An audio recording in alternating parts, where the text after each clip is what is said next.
the use of technology has changed, and as they say, old order changeth, yielding place to new. And when we see that on a common platform, which otherwise booking a tickets, coming to a hotel, was quite a challenge within itself. And technology has changed its facets and for the betterment. Yesterday, I was checking it out. They were saying that, in fact, even by the retina, they can check it out as to whether what type of things you will have to face in your disease, etc. That is why when Mr. Sundari from this Google was informing. And same way, when we are talking of use of technology in arbitration, the biggest aspect of technology is that Mr. Jain is in Delhi, Mr. Tejas again there, Mr. Chugh from Singapore, and I'm in Chandigarh. And we do not know who all are watching us pan world, not only on the YouTube, but also on the Facebook. These are all the facets of the technology. But is the new the normal to the effect as to whether this technology will take place, whether it will be the hybrid, or if we are to use technology in the facets of law, how it will develop further and how things are to be taken. And when we were talking of technology in arbitration, we thought, why not take persons who have created the niche within the institution and beyond? Because beyond, I am saying, because when clients start engaging you beyond what your normal circle is, it only shows that technology makes them popular. And when we have amongst us Mr. Gopal Jain, I was talking to him when we were connecting for this session, that somebody had recommended that since we are doing a lot of webinars, why don't you bring Mr. Gopal Jain for a telecom discussion, or for that matter, for economic justice. And same way, when we, with Mr. Tejas, we were connected on a few of the WhatsApp group. As they say in the WhatsApp group, where you're discussing knowledge, you come to understand what type of knowledge a person is, and you are able to connect and move forward. And rather, interestingly, we were connected on the same platform.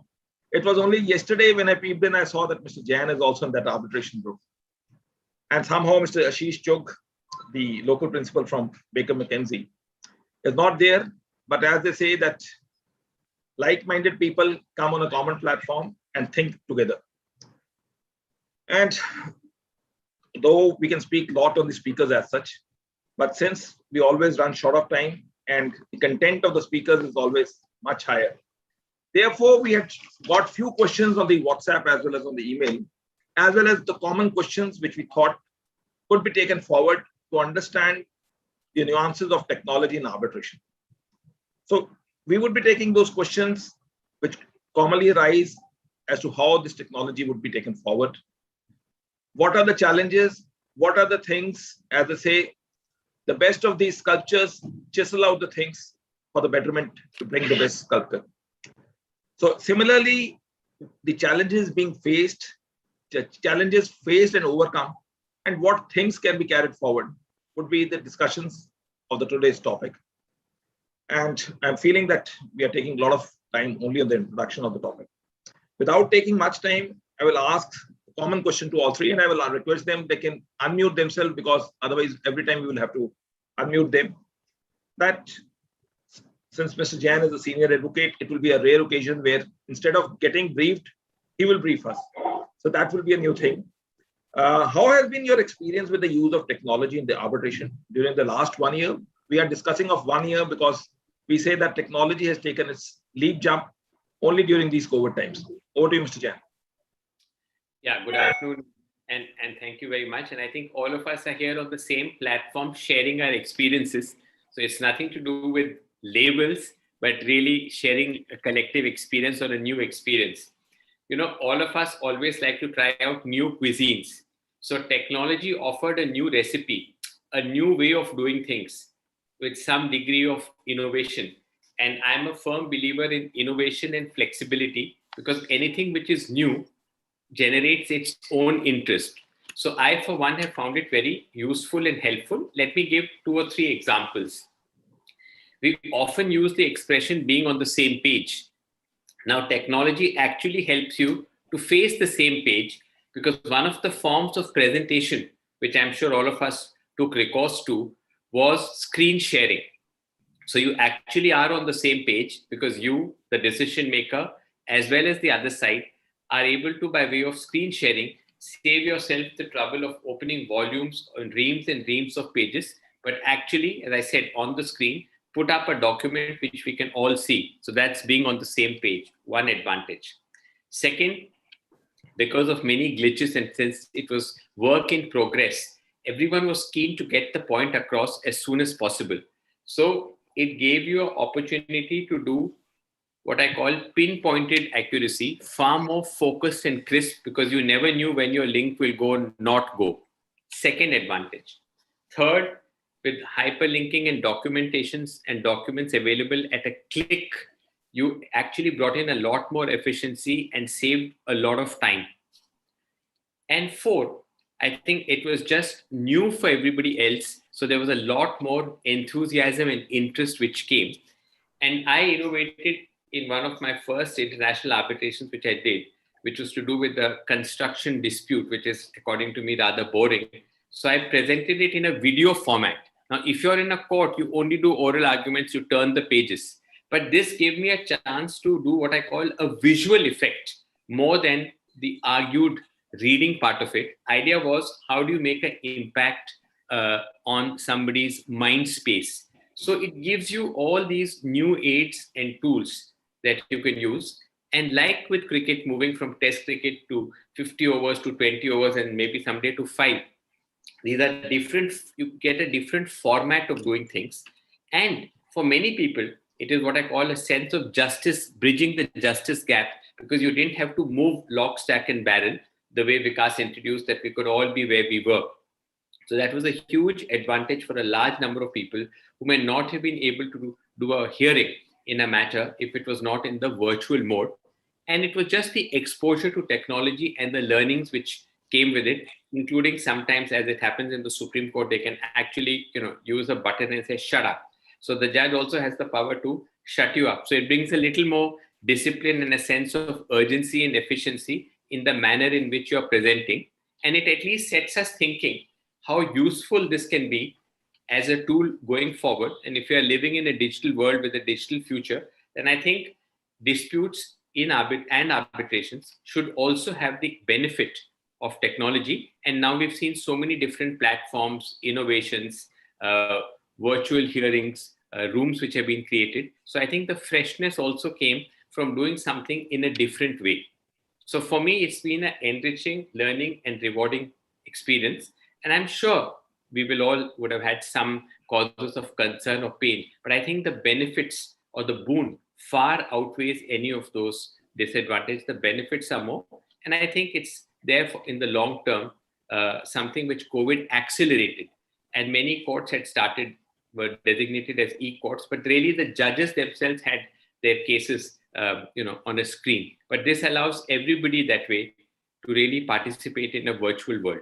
So I would say it's been a rewarding experience, and I would advocate this for everyone, particularly in long drawn out disputes. I think sitting in your own chamber, not having to move an army and bags and bags like checking in at the airport, I think that itself conserves a lot of energy, and sometimes the stress of how do you move so many things, arrange it and get started. So everything on a screen at your desk. Yeah, Tejas. Yes, thanks for organizing this, Vikas, and I'm very happy to be part of this esteemed panel. I'm thankful for Mr. Jain and Ashish for agreeing to speak on this webinar. And the topic is very interesting. So, and it's a hot topic for the day is technology and arbitration coming together. And for ages now, we have been trying to bring technology into arbitration. It's not new. This combination is not new. And we have been using technology considerably in arbitration proceedings to save time and cost. Even before pandemic, we have seen that number of times we have had situations where the witnesses are in different jurisdictions or the counsels are in different jurisdictions. For procedural hearings, we have used the technology. Technology has been part and parcel of every business, and arbitration is modes to resolve dispute between mostly corporate clients, and we see that they are invariably using technology for storing information, for processing information, and also for communicating with each other. So it is nothing new. So there are various facets of technology which we were already using. But as Mr. Jain said, we have accelerated this. This was like a big jolt on the process of arbitration, which we were so used to doing in a physical world. We were suddenly forced to move to the virtual world. And my experience in last 1 year has been really enriching. And I'll give you the reasons why, because not only that we are able to do the arbitration efficiently, in terms of saving time and cost, it has been a huge benefit for the parties. We have saved number of days just for traveling, just for preparing and meeting physically. Of course, physical meeting has its own benefits, and you see the personal touch when you meet with persons, you're cross-examining in person. So those are the issues we always face. But in overall, the experience has been amazing. We have done number of very heavy arbitrations in last 1.5 years, and successfully without any glitch. Yes, of course, there were certain issues, but those were not unsurmountable. So we have done a number of experiments with various things. We will discuss that in detail, but overall, I thought it was a good experiment, and we have all been surviving just because of the technology. Because if technology would not have been there, we would have been out of job for this last 1 year. So it has been kind of a life-saving, not drug, but a life-saving technology, I would say, which has helped us to survive in this profession. Yeah, Mr. Chugh, how do you supplement or beg to differ? By I feel that differing would be a very less scope. Good afternoon, good evening, everyone. My name is Ashish. I'm a local principal with an international law firm, Baker MckKenzie. And thank you, Vikas, for inviting me today. I'm truly grateful. It's a very interesting topic. Vikas, you probably hit the nail on the head, and probably it might seem a bit awkward given that I'm in an international law firm. People expect me to obviously be attuned to international best practices, but with the yin comes the yang. And what I mean to say by that is that there must be a balance. So maybe this might seem a bit provocative. Maybe it's just from a stalwart for who the novelty has worn off. Maybe I haven't had the deep crisis that India has suffered in the last few months. But I do see obviously the advantage of technology, but I also see the disadvantages and the safeguards that are required. And my point simply is, don't do away with technology. For that would be to take the baby out with the bathwater. But to ensure that there are sufficient safeguards so that an arbitration not only is done efficiently and expeditiously, but one in which natural justice is adhered to and due process is considered. Now, that might seem a bit, as I said, counterintuitive to most people here. A lot of people are used to by now singing the praises of video conferencing, virtual hearings. I hear all of that. I understand where everyone is coming from. I can understand how this has saved a lot of time, and it's obviously saved people from losing a lot of their livelihoods. But at the same time, I do a lot of international arbitrations across the world. And I'll just give you, just by way of background, the sort of things that I deal with. So I represent clients in a number of industries, such as aviation, commodities, hospitality, oil and gas, power, technology, God forbid, even office stationery. And I do it in a number of different jurisdictions. So we've got matters in Dubai, Hong Kong, London, Indonesia, and of course, New York and Singapore. Where I've struggled most is with the time difference. And we'll come on to that. There are a couple of questions that were obviously pointed on this issue. Time differences, whilst, might seem insignificant when you look at it from a regional bias. For example, if you're dealing with matters which are India related or something within the region, but they take a life of their own and they can compound the situation when you're dealing with an arbitration in New York. but your witnesses are in Singapore, and your arbitrator decides that he's going to, because of the pandemic, take refuge in New Zealand. You have different challenges that come about. There's also issues of witness tampering. And I find that, whilst obviously during the midst of a pandemic, we don't want to rock the boat, it's very easy for us to wholesale adopt virtual hearings, given the novelty and the amount of time that we are able to save. But I think there will come a time, perhaps as we venture out of the pandemic, when we realize that we do require a lot of safeguards. And if we don't have those safeguards, you will see that there are a number of challenges that will be made to arbitral awards. So you may have a situation where you get through the arbitration fairly quickly, but you may struggle to enforce such an award, particularly in countries that may not be as developed and as pro-arbitration friendly as a number of other jurisdictions. So I just wanted to at least adumbrate those points, and obviously we'll delve onto them in more detail during this seminar.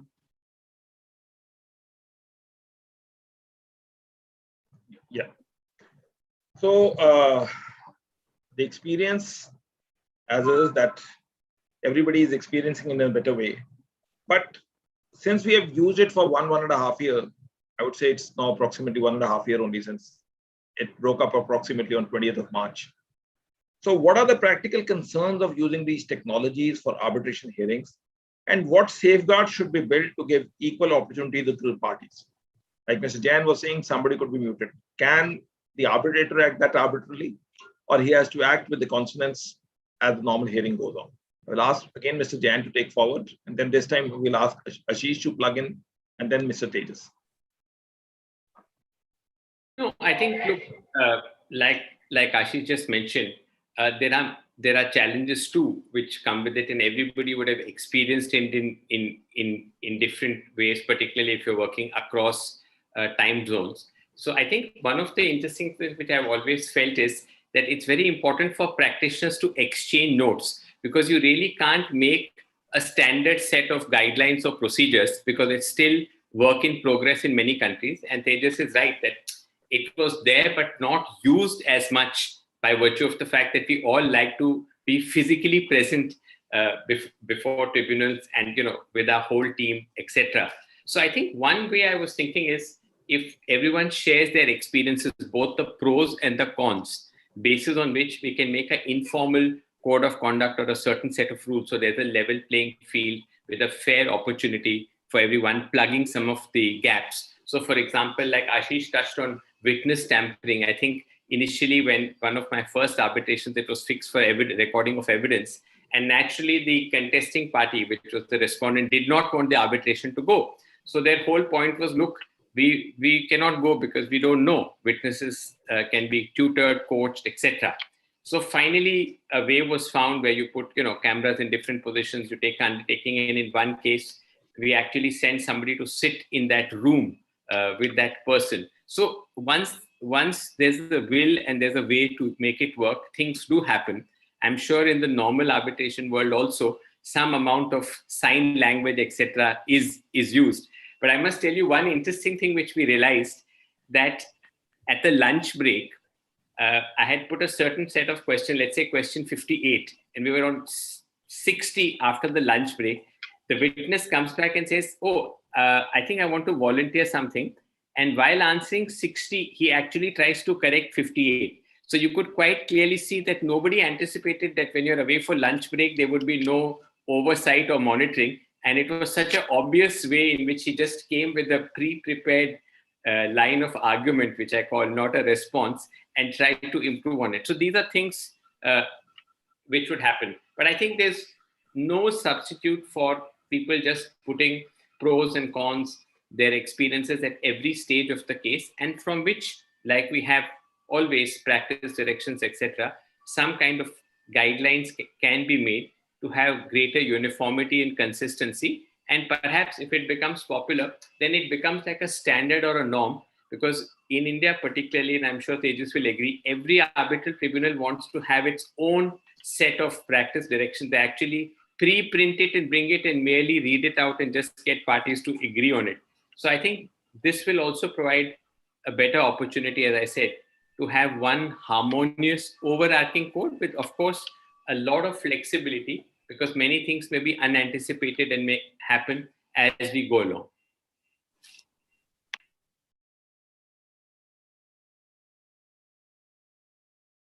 Mr. Chugh. Thank you. That's very insightful, Gopal. Actually, it's a quite helpful way of looking at how to approach arbitration. I had one point I wanted to make, and I don't know if there's a ready answer for it. I wanted to throw it out there for what it's worth, because it troubles me. I'll give you an example of an arbitration seated in London. And let's say party A, the claimant, has counsel who's based in London. So you've got at the seat, counsel is based there, but obviously, it's an international arbitration, and it doesn't necessarily have to have a physical hearing. And let's say party B is from a less developed country, Indonesia, and their counsel is based in Indonesia. There is an issue of expert evidence that's required. The expert for the respondent, party B, is based in the United States. And so you have a situation where the tribunal is sitting in London, the claimant's counsel and the claimant is in London, and party B, the respondent, which is already disadvantaged, is sitting in Indonesia, their counsel is in Indonesia, and they have an expert in the United States. And you have a situation where the tribunal says, well, we're going to have a hearing, has to be done virtually, and we're going to keep it, because we can't factor in all of these various competing times, we'll keep it in the afternoon for us, 3 p.m. London time, which unfortunately means that if you're the respondent, you probably have to start 11 hours later. So that's 2 a.m. And the respondent's expert is in Los Angeles. It's for him around 6 a.m. in the morning. And so you can see that one of the basic tenets of arbitration, if you look at the model law, is Article 18, equal treatment of parties. And if you're left in this sort of situation, left in a vacuum without any further context, you can say, well, the tribunal has broad discretionary powers to decide when they want to have a hearing, and it's actually one of the primary tenets of arbitration. You can't even challenge it because it's procedural in nature. And if you're trying to do this in London, the Curia law is English law, and that's pretty much in favor of broad discretionary power of the tribunal. But you could find yourself in a situation, if you look at it and you take a step back, of how this can be used in a way that unfairly deals with one party. Now, you might say, well, that's an extreme case. No tribunal will do it.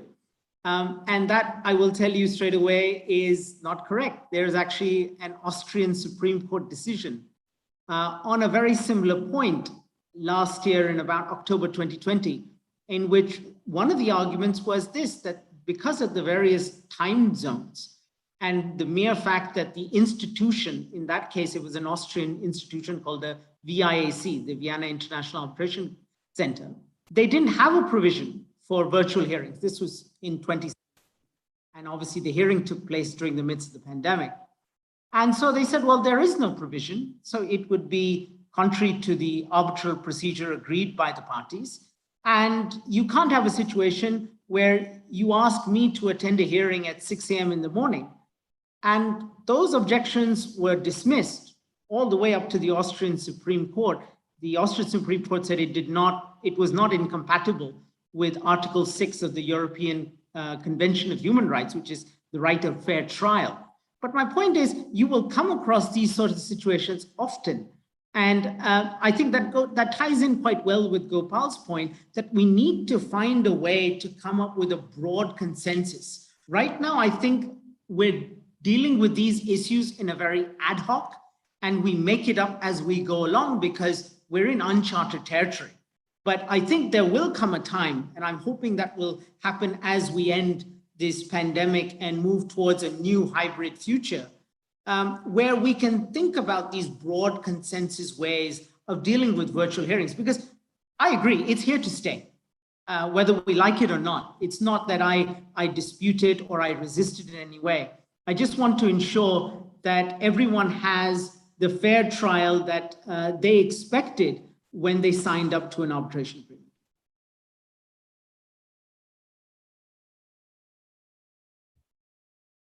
Yeah, and just to add to what Mr. Jain and Ashish said, we face a lot of practical challenges. Tejas, can I just come in for a second? I can't resist it. So I'm just taking the example Ashish gave, and just like you have guards who work in shifts, it should be by a toss of a coin. So if somebody gets the 2 a.m. slot, the next time it should be the reverse. So that's the way of fairing it out. Because it's not a single day hearing, so it must balance out like roster and shifts, daytime and nighttime. Yeah, and that's the challenge always the arbitrators face, is because they have to remain neutral. And as Ashish pointed out, Article 18, we have for India seated arbitration, identical Section 18, which says the same thing, that you have to give an equal treatment to parties and full opportunity to present their case. And if you find a technological inadequacy in terms of imbalance for one party having an advantage over the other, it always poses a challenge for the arbitrator how to strike a balance.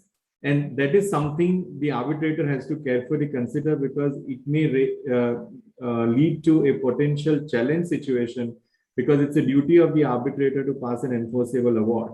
And due to procedural irregularity, if the arbitrator is creating a situation where the award itself can be challenged on that ground, or the enforcement can be resisted, because not only under Section 34, which gives grounds for challenging the award, and also under the grounds for resisting a foreign award, we have these grounds of not having an opportunity to present the case. And that is something is really concerning when it comes to the use of technology. The other aspect is agreement between the parties. And many a times we have seen that the parties don't agree to use of technology per se, or use of certain aspects of the technological tools. And it could be anything. It could be for e-discovery, it could be video conferencing, or it could be transcript services. And these are the technological tools which are very important and has become integral part of the arbitration process. And if there is no agreement, how the tribunal can come in place, because it's always a situation where either you have an agreement between the parties, and if the parties fail, then the arbitrator has to make a decision. And it is a very tough procedural decision for arbitrator as to what is fair, because the due process is fundamental for any arbitral process, and you have to take into consideration that what is the correct way to balance the situation. And I have seen in experiences that always there should be a consideration of all the aspects, and then the arbitrator should come to the conclusion. Even in Supreme Court of India in Sangyong has said that if the situations are beyond control of the parties and they are not able to present their case, and see the example which Ashish is saying, that there are time zone differences. There could be that the party doesn't have a bandwidth, or the lawyers are not coming from a jurisdiction where are tech savvy. So those are the issues which the beyond control of the parties. And just because all of us are using technology, we cannot presume that everybody is equally equipped to use the technological tools. And that is where the arbitrator has to come up with the safeguards.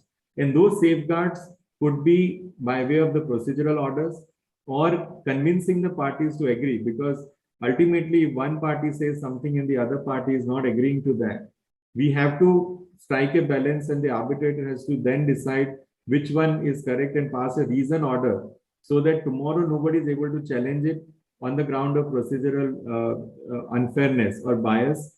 And we have to see that what is the efficacy or efficiency for conducting the procedure, because ultimately arbitrator is master of the procedure, unless it's an institutional rules. And here there is a big difference between ad hoc and institution. Most of the institutions have this technological thing which are already incorporated as a part of the procedural rules.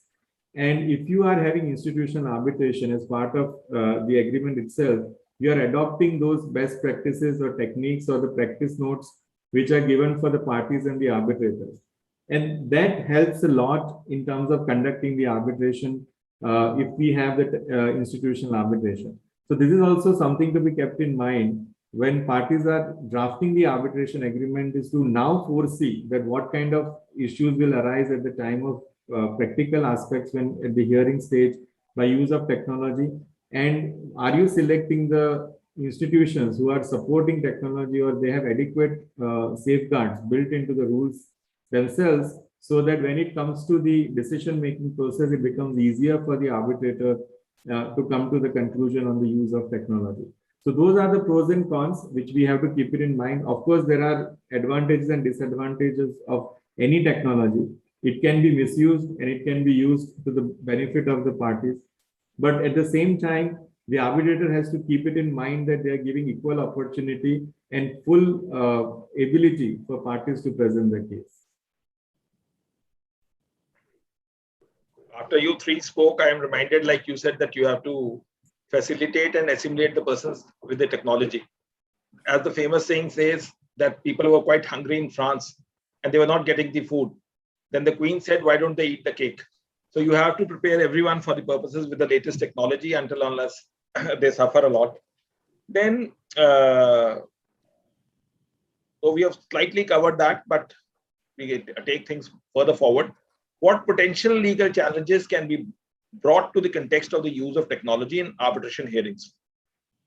What a lot of people speak more on the evidence part, they speak how it will be led, etc. So I'll ask this time Tejas to take things forward, not to hand over the baton to somebody else. Yes, definitely. No, so these are the, in the context of use of technology, there could be various challenges. The one major challenge which we are facing is that witness cross-examination, where once the witnesses are at the different locations, different time zones, we are not able to connect. There could be a technological disruptions while we are doing the cross-examination. So those are the real problems we are facing, but there are ways and means to overcome that. And there could be 360-degree cameras, or there could be procedural direction, as Mr. Jain said, that we can have one person present there. We have a backup system where if one system fails, you have different platforms where you can have the parties to have another system to log in. So those are the issues which can be easily dealt with. In terms of the legal challenges, the legal challenges can be that they were not able to present the case. And that is where the courts at the time of deciding either the challenge to the award or enforcement of an award will have to go into that aspect and see that what is the situation at the time of the objection being taken before the arbitral tribunal, whether there was a waiver of that objection, and whether the tribunal actually dealt with that objection in a proper way. And if the tribunal had dealt with it properly, then in my view, the legal challenges are very difficult to sustain, because use of technology, if it is deployed in a proper way, it can definitely be said to be in advancement of the dispute resolution. And the court should not come in the way of those kind of use of technology. And the legal challenges, in my view, should be allowed only in extreme circumstances, when the parties were put to a complete disadvantage to use because of the use of technology. But in my experience, there are very few cases where parties were completely put to disadvantage, because arbitrators are always concerned about their role, because arbitrators play a major role, and in sometimes the institutions also play a major role in resolving this technical aspect. The one way to do it is have dry run or have some kind of test where the bandwidth and the other platform and other issues for document production and all can be tested by the parties, and then parties agree to use of that by way of giving a full opportunity of parties. And always arbitrators should give opportunity for parties to confirm that they are fine with the use of technology, so that later on, when they lose on the merits, they should not bring in the procedural aspects while they are challenging the award or resisting the enforcement of an award. So those are the issues which we come across, but it's easy fix, and we can definitely come over it if we give the opportunity to parties to really object and agree to the use of technology at the relevant point of time. Yeah, Mr. Chug, I think you have been sandwiched both sides. The middle of the sandwich is always the most juicy and sought after part. That's true. Even in the burgers and any. I'm fortunate that I'm in August company. That is all I'm going to say. We are the bun, you are the substance. So I want to just flesh out a bit more in detail what Tejas said, because it's very important. The ground that typically you can almost envisage is going to be used is Article 34(2)A, Roman 2 of the model law, which is the inability to present one's case. That really is going to be the core crux of the arguments. And what I actually find very interesting is how this concept of virtual hearings is quickly going to turn back into a dichotomy between developed and less developed countries. And so going back to my previous example, you've got a situation where the claimant is in a developed country, i.e. the UK. Their internet speed is relatively advanced, but party B, the respondent, is based in Indonesia, which is a less developed country than the UK. And the internet infrastructure in Indonesia is still developing. And let's say during the evidentiary hearing, which is by video conference, the respondent who's based in Indonesia and their counsel, let's say they encounter a slow internet connection, which is detrimental to them. Assume that there are going to be screen freezes, video call disconnections. They also may be susceptible to frequent power outages, which is not very common if you're based in the United States or the UK, but it is very common in this part of the world. And if you're left in that sort of situation, technology, whilst we think is going to be your friend, can also turn to become your foe. It can be a liability when people think it's an asset, because these disruptions then, let's say, when the respondents' witnesses are giving evidence, will prejudice the respondent. And then you can say, well, query, did they have a fair opportunity or a reasonable opportunity to present their case? So that is, I think, one example, which is clear-cut. You can see how that issue can turn out. Now, if your seat of the arbitration is London, as I said, that's a pro-arbitration jurisdiction. I can imagine that these sort of objections are going to be given short shrift. A judge in the High Court in England is unlikely to be swayed by any of these objections. That's well and good. Try then enforcing that in Indonesia, where the respondent is.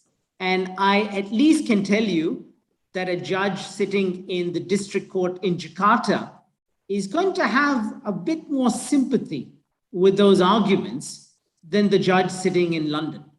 And that's just how things work, because the judge in the district court of Jakarta is a human being and has experienced all of those challenges that people experience in less developed jurisdictions like Indonesia. Another example, and I call this fondly the sleeping arbitrator syndrome. The reason I say it is because we all have encountered it. It's the Zoom fatigue. The proliferation caused by the onset of COVID-19, our working from home measures, all of that have at least made us from time to time experience what we call Zoom fatigue. And that's essentially because we look at a one-dimensional screen, and our brain finds it very difficult to process things in a one-dimensional way. We're inhibiting our senses when we do it. And I'm going to give you an example. This is well before the pandemic, but there is a case, it's an Irish case, which is actually very curious. It was decided by the Court of Appeal in 2010. And you had a situation, and I'm going to try to draw an analogy from it. You had a situation where an arbitrator was caught snoring during the evidentiary hearing. And this wasn't once or twice, it was incessant. Throughout the evidentiary hearing, he kept snoring every time arguments were made. And lo and behold, unsurprising as it might seem, when he decided in favor of one party against another, the disgruntled party then decided to make an application to set aside the award on the basis that that party had not been able to present its case because the judge, or in this case, forgive me, the arbitrator, was snoring during most of the evidentiary hearing. And therefore, what could he have understood? He could go back and check the transcripts, but that really is besides the point. And the Court of Appeal in that case, and I find it very interesting, said this: it is bad enough that a losing party should be required to accept a decision by a person who they may feel has not fully understood their case. But a party should not be required to accept a decision by a person who has demonstrably not been paying full attention to a significant part of the matter. Still less should a party be required to submit further disputes to an arbitrator where that party has justifiably lost faith in their capacity to determine them. And whilst, as I said, this is not a case related to the pandemic or even virtual hearings, but given the current crisis that we find ourselves with Zoom fatigue, and if you take my previous example and you have an arbitrator who's, let's say, based in New Zealand, and he decides that he's going to start the hearing at 8 p.m. because, excuse me, the other side is based in Europe and they have experts in the United States, so the converse situation. And the hearing mentally drains this arbitrator all the way till 2, 3 a.m. in the morning. Query, would he be alert and be fully in his upright senses during the better part of the evidentiary hearing, which is being conducted by video conference? And even if he is, wouldn't you as a disgruntled party still decide to have a go and make a challenge on that basis, particularly if you're going to a jurisdiction where the judge may be entirely sympathetic to that point? So I just wanted to highlight that these sort of cases, they're real life examples, and they may not have played out yet completely in the court because all of this is quite recent, but it should be no one should be in any doubt that these challenges are still to come. Some of them already are going through the courts.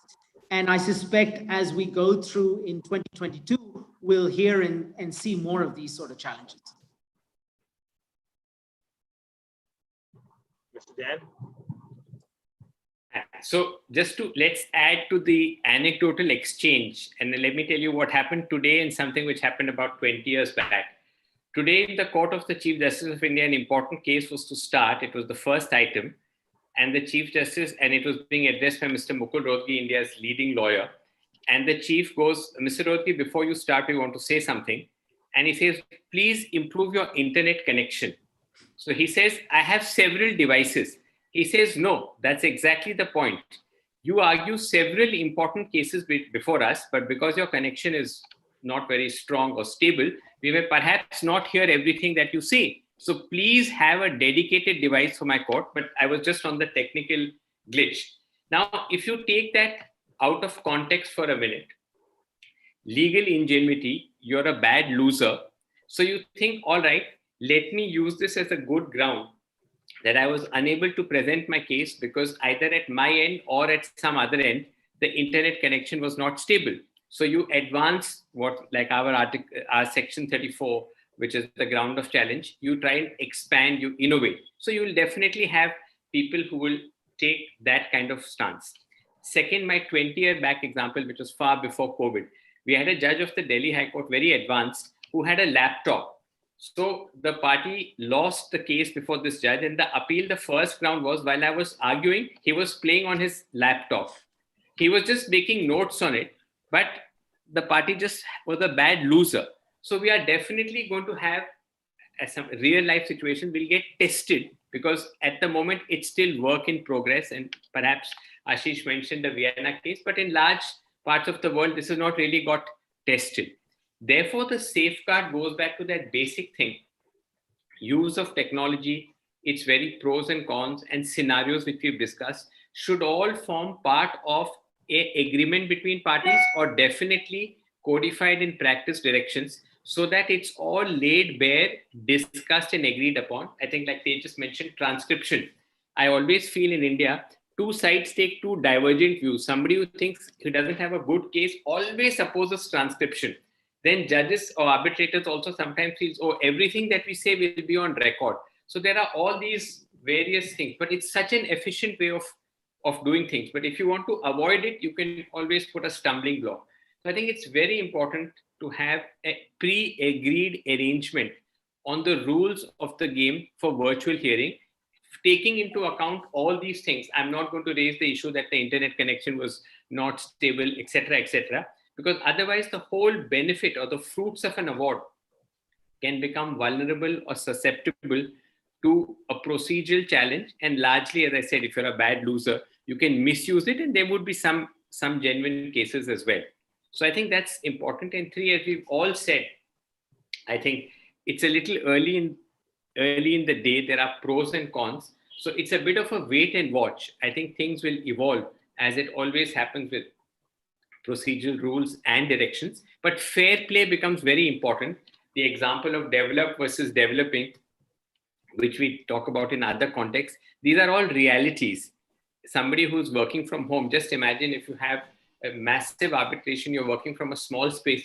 Somebody could say, look, that is not fair way of doing things versus if you were in a, arbitration center. So these are all some, what I call wrinkles. These creases will have to be fine-tuned and ironed out as we go along. But because it's there to stay, we must take it in our stride. Sometimes you have the same issue in court. The court is super crowded, right? You're not able to go, you don't get ample time, but you don't make it as a ground, you accept it.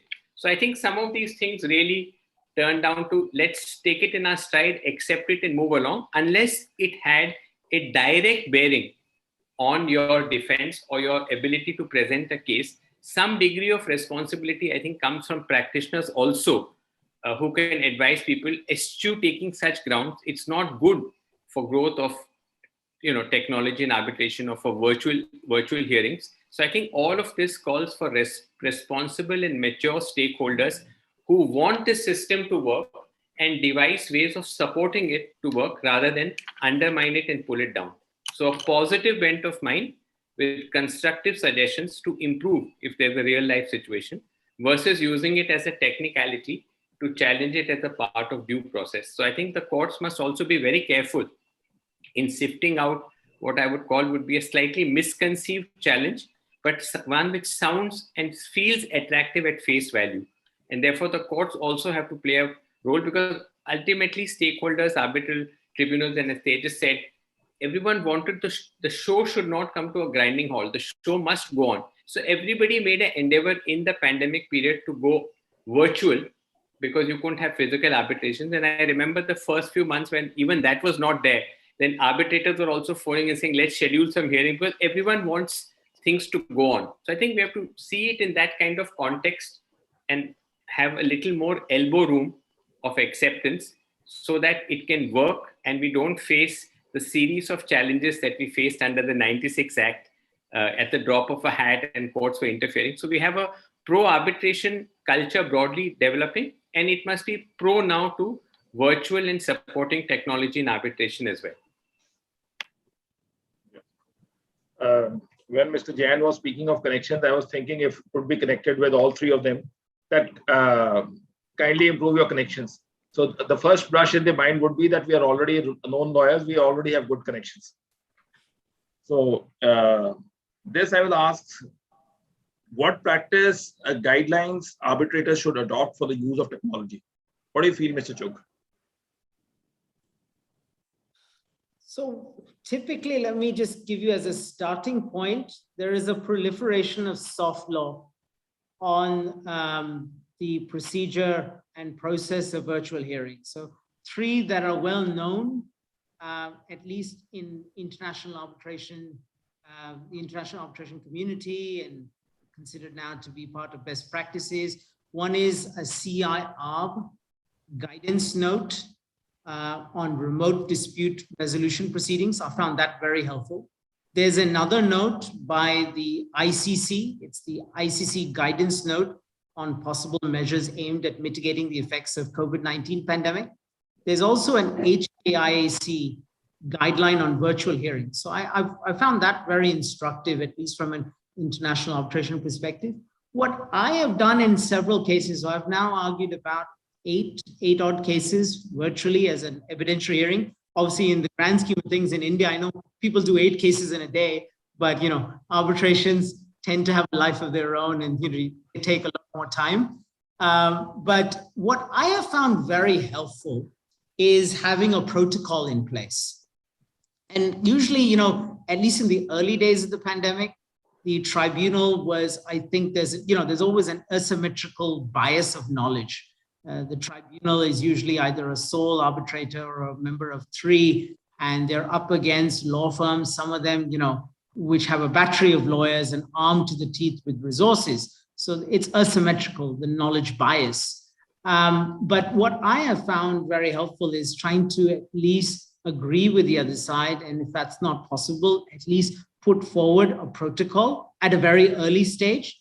Some of the things that I thought were actually very helpful are things which seem obvious to us now, perhaps, but may not have been obvious when we were in the early days of the pandemic, and surprisingly, may still not be obvious to a lot of people who otherwise would become witnesses in international arbitration. So, these are things which I call online etiquette and due process considerations. And so, there are times when you still have situations where you'll find that, someone interrupts another speaker.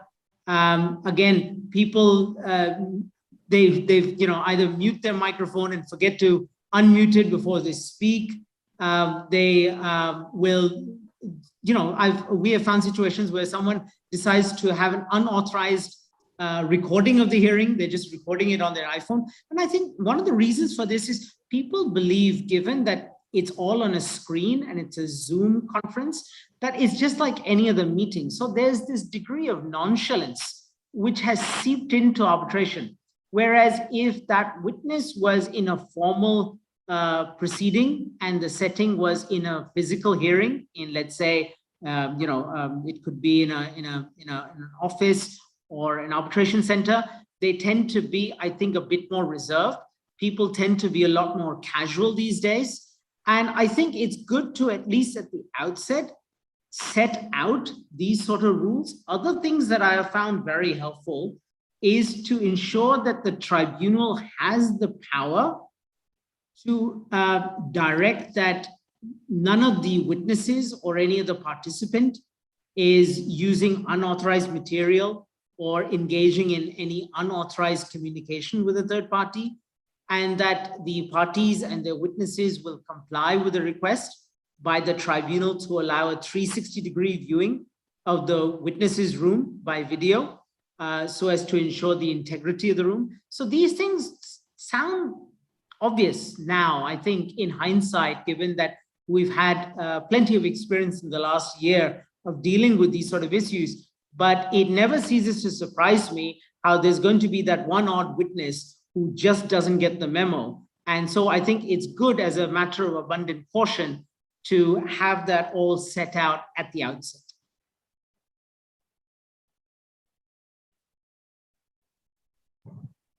Yeah, Tejas, like we are all discussing about soft technology and all. How can you feel that the soft law can help in the streamlining use of technology? What are the things, what are the challenges which can be accepted, and what are things we can improve upon? Yes. So I feel that the soft law plays a major role. Ashish pointed out about ICC, HKIAC, and CIR. I have also come across Seoul Protocol on video conferencing in international arbitration. That is a very important tool. Then we have also Indian Arbitration Forum has come up with a protocol on virtual hearings, and those can be adopted as it is. So what happens is that we need a standardization of the use of technology so that the both parties have visibility, clear visibility as to what they're going to get into. And it's not only about virtual hearings. It is about use of technology for production of documents, use of technology for transcript services. And also now we have the case management tools where everything is available at one particular place. And those are the platforms where you can use those for filing of your heavy documentation so that you don't have to give the physical hard copy or the bundles to the tribunals. We can have paperless arbitrations. So of course, pandemic has forced us to use video conferencing facilities, but apart from video conferencing, we have to see a technology as a holistic partner in the arbitration, where we can use it at each and every stage of the arbitration where we are needing to use technology. And for that, the soft law plays a very major role. So all the arbitral institutions like ICC, CIAC, LCIA, and MCIA and Indian Arbitration Forum. Again, it's an independent arbitration bar of lawyers who have come across various arbitrations, and they've come together to formulate this protocol. I'm part of that forum, and we took a lot of effort in developing this protocol. So if somebody is having an ad hoc arbitration and not having the benefit of the institutional rules, we can have this protocol as part of the procedural order. And it can be, it's like an IBA guidelines on taking evidence. So soft law can help a lot in standardizing the process. And we have seen that all these processes have ultimately helped to reduce the burden on the arbitral tribunal to make detailed orders. So what we can do is take the best practices, give the parties to either agree or disagree on any of the aspects of that. They can create exceptions, but we can try and use that as a minimum standard for applying in the arbitration process. So in my experience, the soft law has been a very important tool. We can adopt anyone, which the parties like or the tribunal can suggest and the parties can accept. So if not, then normally what we have seen is that the arbitrators themselves incorporate those rules in their procedural orders. And that has helped a lot in standardizing and streamline the use of technology in international arbitration. Yeah, Jan, like he has discussed, and we've all been discussing how technology can help in selection of arbitrators. Oh, I think one, usually we select arbitrators broadly by saying, oh, I know Tejas Karia, he'll make a good arbitrator. But I think where technology can really, and that's a fact, so I'm not detracting from that fact. I'm saying that subject matter and the expertise of the decision maker or the potential arbitrator, I think becomes very important, because more and more commercial cases, high value cases with a lot of technicalities involved go to arbitration. There could be technology related issues as well. So it's very important to have a link between the subject matter of the dispute and the expertise and the experience of the arbitrator. And I think here technology can play a very important role in giving some kind of understanding of behavioral patterns, a previous track record, which is more data-based, evidence-based, more scientific than what is based on perception.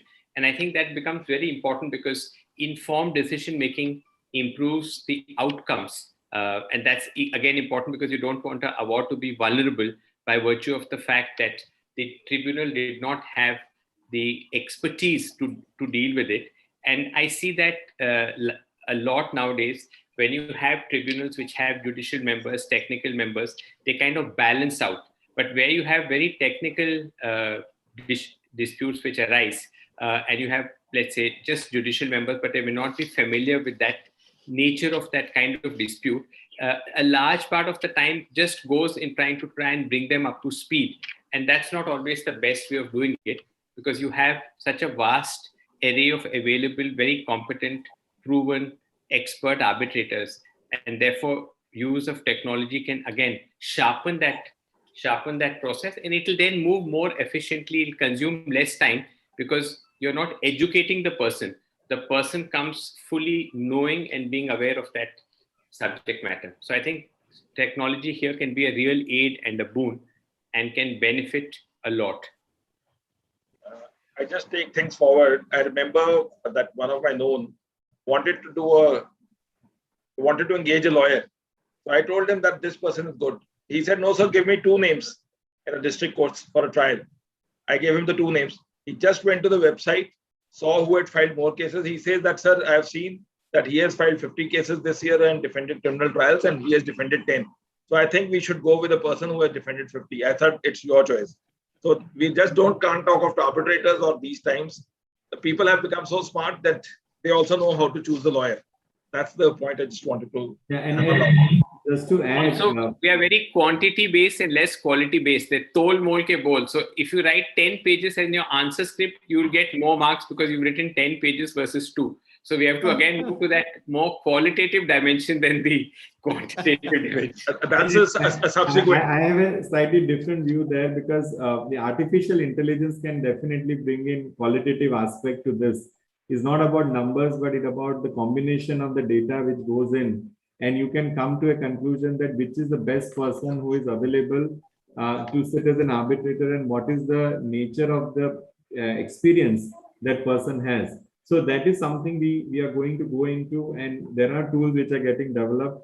And in future, it will be very easy for parties to select the arbitrator who is expert, available, and have a particular bent of mind to do it. It's not about bias. It's about experience and expertise, which will help to do it, because your arbitration is as good as your arbitrator. And if you don't select your arbitrator correctly, there are very less chances, because we are going to move towards a situation where courts are not going to interfere into the fact finding by the arbitrator. And that is your first and last chance to prove your facts. So it is always helpful to select your arbitrator carefully, and technology can be a great tool to select the best possible arbitrator. I agree. I agree with Tejas wholeheartedly. And in fact, just to share a couple of anecdotes on this point, because I think it's so interesting. And I thought if I said it might end up being a bit controversial, but I'm glad Tejas brought it up. It gives me at least a leg into at least saying a couple of these points. So one we have found very interesting is it's the Global Arbitration Review. They have an arbitrator toolkit. And essentially, if you think about it in very crude terms, it's almost like a TripAdvisor review of arbitrators. So people can give feedback. It's anonymous, but it's by members of the international arbitration community. And you can essentially say, I guess, to a certain extent, what you want to. Obviously, you'll have to be within confines of making sure the language is parliamentary and it's not something that is derogatory. But leaving those issues to one side, you do get feedback when you actually, if you're a member and you subscribe to it and you want to appoint this particular individual as an arbitrator, you can see what people have to say about this person, how many stars they've brought. Now, again, that might seem very provocative. If you're an arbitrator, you might not really like the idea that there's a profile online where people get to say whatever they want about you and rate you. But, that comes with, I think, the domain that you're in. And the other thing, just going back, I think this dovetails quite nicely what they just said. There is, AI is actually very powerful. So apart from, machine learning and deep learning that we have found ourselves inextricably intertwined with, there is a project which was started in Stanford Law School many years ago in California. And the idea was to provide, by way of an algorithm, AI that would be able to give a predictive analysis of how judges are likely to decide certain cases. So Stanford, in that particular way, wanted to see specifically IP, patent infringement cases, because, they're the same test, it's the same legal analysis. And essentially what this program does, it's based on machine learning.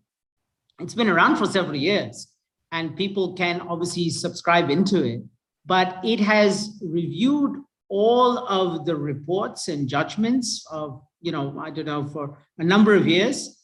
And it then is able to predict, depending on the facts and circumstances of your case, if you are before a certain judge for, an IP patent infringement case, what is the likely outcome of that case, how is the judge going to decide? Now, that might seem very controversial. It might seem like, that means the judge is biased, or, that he has a proclivity to decide one particular way. That is possible. But then that, again, is a part of human nature. As humans, we are likely to operate based on our experiences and biases. And there's no reason why AI should not be able to capture that and leverage on that point. So, there are various different ways in which I think technology can assist in selecting arbitrators. A lot of them, just so that you're all aware, not all of them are today considered mainstream, and a lot of them tend to be unorthodox and quite a bit controversial. Yeah. So once we are talking of the arbitrators and all, I will ask Mr. Jain, since his take, a question which has come on the platform itself. He says that I understand that the arbitral awards and the names of the arbitrators are accordingly not, and all awards are not available in the public domain, limiting the knowledge and expertise of the arbitrators. How do you gain that? Like what you're saying, there cannot be any star ranking, etc. We are not like a Swiggy or an Amazon to state show that how many people have actually ordered, how many have been delivered, and how many were satisfied with the services. So how do you create and how do you determine and understand? I will ask Mr. Jain to share his views. Mr. Jain.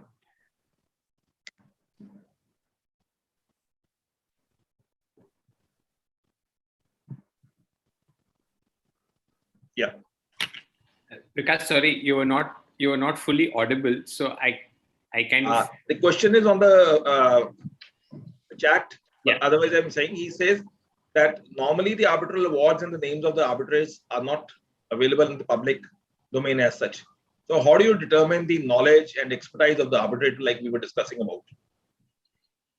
No, I think two things happen. That look, at one level we say that, but at the moment you file a Section 34, there's a court order or there's an appeal on the Supreme Court, you broadly know who's given the award and which direction the award goes.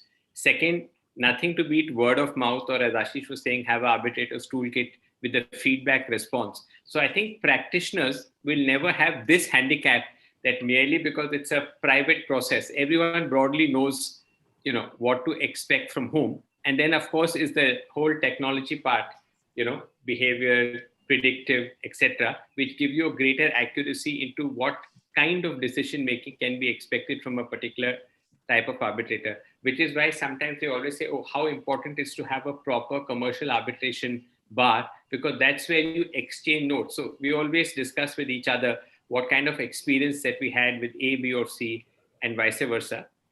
And that feedback is very good. Also remember, most arbitrators in India happen to be retired judges. So they already come with many years in the High Court and some of them years in the Supreme Court. So that broadly gives you a good sense of what kind of decisions they've given, which side of the line they fall. Are they commercially savvy, not commercially savvy?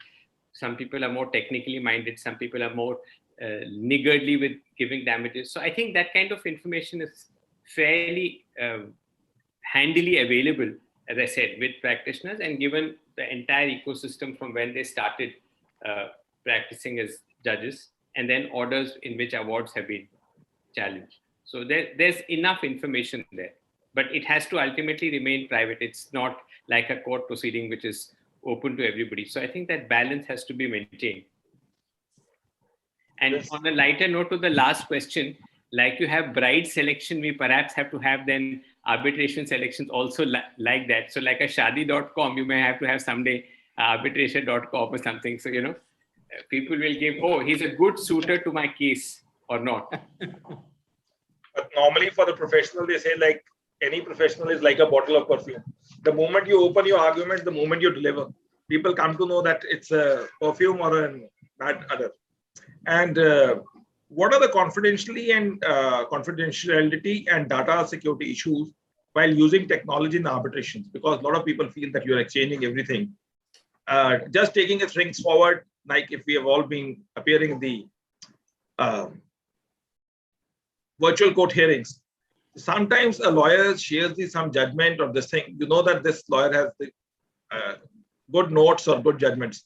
So a lot of people from that group itself download and keep it for themselves. So that is an important aspect. And things have actually started moving faster because now the written statement, the petitions are being sent by emails, not only in the arbitration, but in other courts also. And it has leap forwarded in the right perspective. But be that as it may, we will take to the confidentiality and the data security issue. I will ask Mr. Chugh to give his insights. So this time he becomes not the juicy part of the sandwich, but he becomes the part of the bread this time. I'm grateful. While I should become the bread. There's no point being a kebab all the time. So the starting point that I think would be helpful when you're dealing with data security and confidentiality concerns, particularly if you're looking at it from an international arbitration perspective, we look at best practices. And one soft law measure that I have found instructive is the ICA New York City Bar CPR protocol on cybersecurity in international arbitrations. This was released in 2020. And the protocol aims to provide a framework for determining reasonable information security measures for individual arbitration matters and increasing awareness about information security in international arbitration. The issue becomes, I think, a lot more relevant these days because there are a lot more participants that are involved in international arbitrations. So you've got a number of third-party service providers who are assisting with translation, transcription. Then you've also got parties who have chosen to have third-party virtual hearing service providers now. They're located anywhere globally because you can do a virtual hearing anywhere these days. Then you need supervision of these service providers. And a lot of times, surprisingly enough, not all of these auxiliary services have a confidentiality agreement or a non-disclosure agreement. I've always found that very surprising, but given how sophisticated and how legally compliant most lawyers like to be, it is particularly surprising that a number of parties still decide to engage such auxiliary services without having a proper confidentiality or a non-disclosure agreement in place. So that's one issue. The other issue, I think, again, is more about awareness. It never ceases to surprise me how basic things that we could do to prevent, unauthorized access, we don't do. They're just due diligence. It's common sense, but, as someone succinctly said one day that, common sense is anything but common. So the things that I'm talking about is, having a proper password protection, not using 1, 2, 3, 4, 5, 6. Then obviously, a secure internet connection. Another issue that has come up recently is how do you ensure that you are using a secure local data server? These sort of issues are actually now becoming quite tricky. A lot of the times they're elevated to national security considerations, particularly in countries like India and China. It can actually become a problem, particularly when you're dealing with cloud-based services. And so a lot of these servers, if they're not hosted in the local jurisdiction, and if there's unauthorized access, there's a leak or a hack, sometimes the innocent party has no real remedy. It's very difficult to try and figure out where these data servers lie and what you can do as a matter of recourse against them. So those sort of things, I think, are things to be concerned about. What I have seen in a number of procedural orders nowadays that have been issued by the tribunal, and this is something that we certainly do suggest to tribunals, is to have a provision, leaving aside what's there in the Arbitration Act of the local jurisdiction where the seat is situated, leaving aside what the arbitral institution rules provide for. Within the procedural order, I think it's important to enshrine the basic principle of confidentiality, data security concerns, and also another issue is the procedural order. We we at least specifically do request the tribunal to specify the allocation of liability in the event of privacy breaches by the parties and costs and sanctions that can be imposed so as to deter non-compliance by one of the parties. A famous case that comes to mind is that of Croatia and Slovenia. This was an ad hoc, interstate arbitration. It related to a dispute over maritime boundaries between Croatia and Slovenia.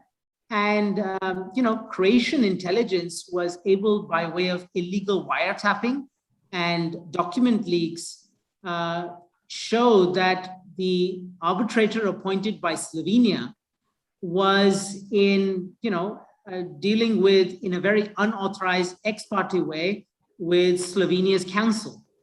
And it came almost verbatim, word by word, in a transcript, what was said over a call, what were the documents shared, and how the Slovenian counsel wanted the arbitrator for Slovenia to deal with the points, when they had these conferences inter se between the tribunal members.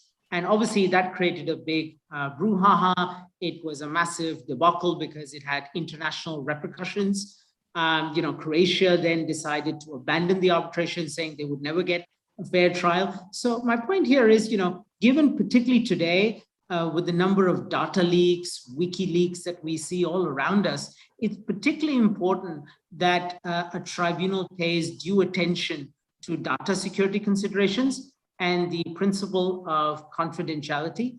I note, and this is quite interesting, recently the Stockholm Chamber of Commerce, they revised their rules. And one of the things that they have done is that they've adopted measures by which you can now upload documents in relation to your matter on a platform that's solely controlled, exclusively controlled by the arbitral institution, rather than, let's say, a third-party cloud-based storage system like Dropbox or something. So, I think those are the sort of issues that people are now becoming aware of. Back in the day, even 4 or 5 years ago, I think it was plainly very common to use things like Dropbox, Google Drive. I think people are becoming slowly a bit more circumspect about using those, given how prone they are to these sort of unauthorized use and access and leaks.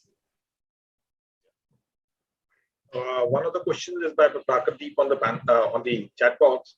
It says these days technology can be used to analyze complex data to find out the root cause of issues and perform data analysis. Should arbitrators be more keen to appoint experts for data analysis and give expert reports on tribunals? What is your take on that, Mr. Tejas?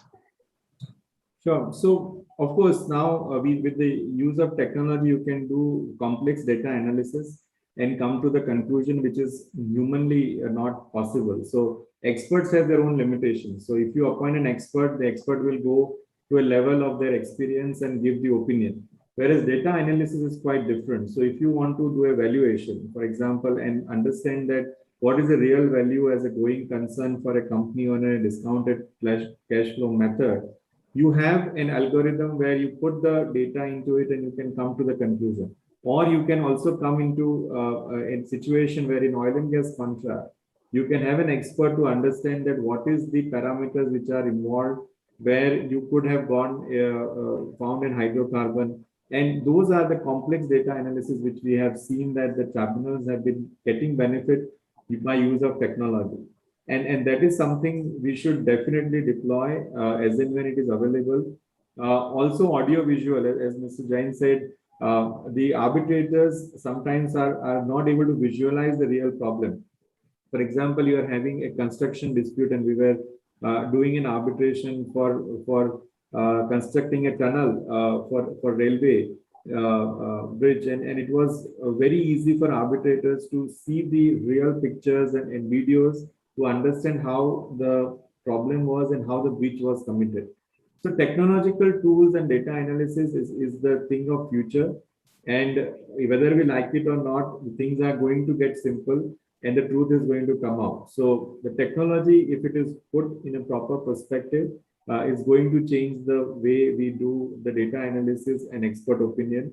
as far as the arbitration is concerned, and it's going to be for good only, and nobody would be able to challenge it, because if you have a clear fact backed up with the data analysis, but it all depends on what data you are putting in, and the outcome would be dependent on that. So the raw data which goes into the analytics is also very important, and there has to be a check and balance on that, because one party, if gives wrong data, then your analysis may not be correct. So technology also has its own limitation, but technology can definitely go beyond the human ability to analyze the data. So that's the pros and cons of using technology for data analytics.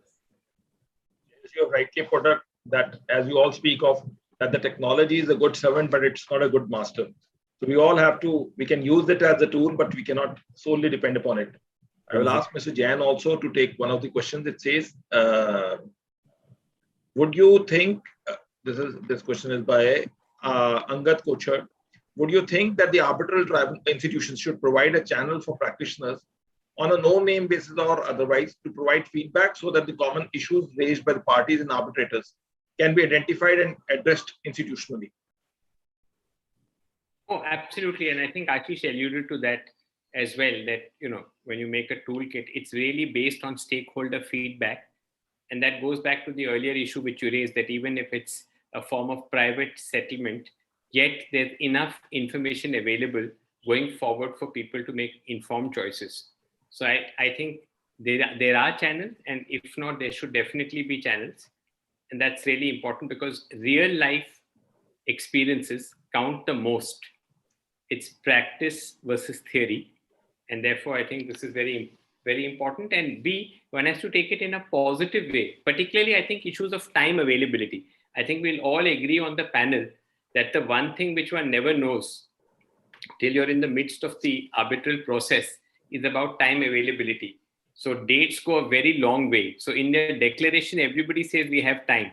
But when it comes to giving dates, suddenly, dates jump by months and months. So these things, I think, can be exchanged.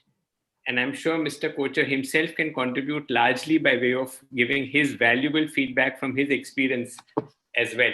So he can practice what he proposes to ask us. It seems you know him. Azad says, how safe is the online arbitration, including data safety and security of clients' personal information from cyber attack by softwares like Pegasus spyware?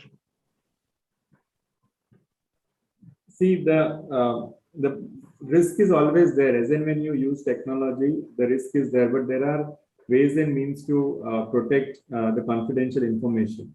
And now confidentiality is part of our legislation. We amended our act in 2019 to bring in confidentiality, which it puts obligation on the arbitral tribunal, parties, institution, everybody.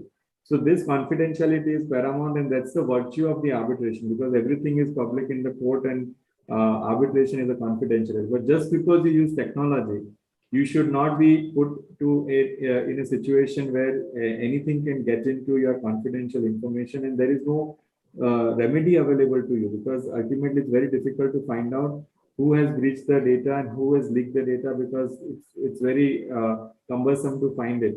And that's where the cybersecurity protocol, which Ashish was mentioning, in 2020 has come up with 14 principles. And if you follow those 14 principles, that solves, it's very simple way to protect your confidential data.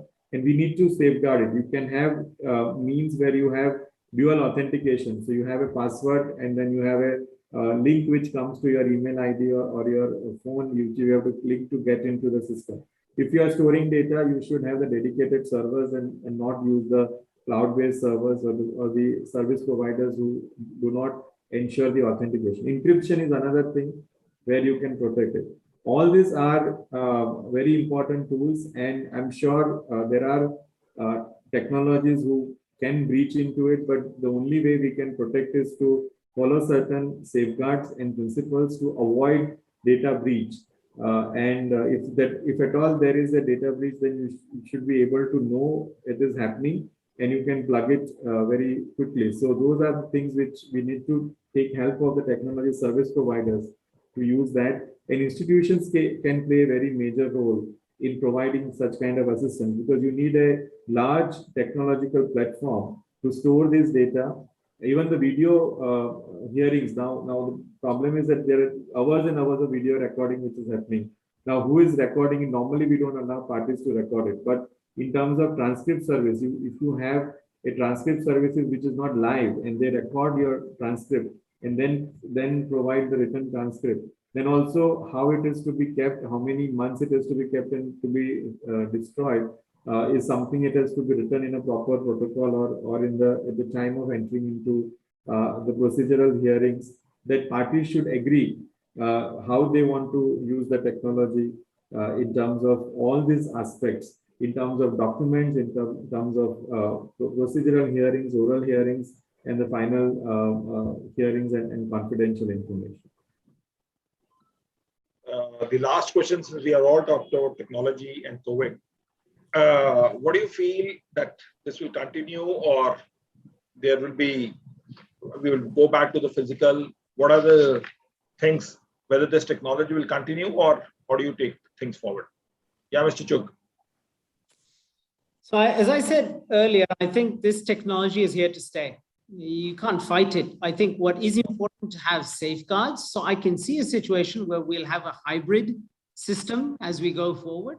We will have a system, for example, if you're looking at international arbitrations, where the procedural hearings, even an emergency arbitration, if you're looking for emergency interim relief, all of that would, I think, on a regular basis be conducted by virtual hearings, by video conference. But it could be that when you get to an evidentiary hearing, which tends to be a lot more extensive, you need to hear witnesses and there needs to be due deliberation. It could be argued that, at that point, you certainly need a physical hearing. So I think, we're not certainly going back to pre-pandemic. I don't think we're going back to 2019 at all. I think we can only go forward from here. But as long as we have safeguards, I think we will be able to at least ensure that both parties are able to not only deal with their arbitration in an expeditious and efficient way, but also that due process is considered and taken into account. Mr. Chugh, I am reminded what you were saying.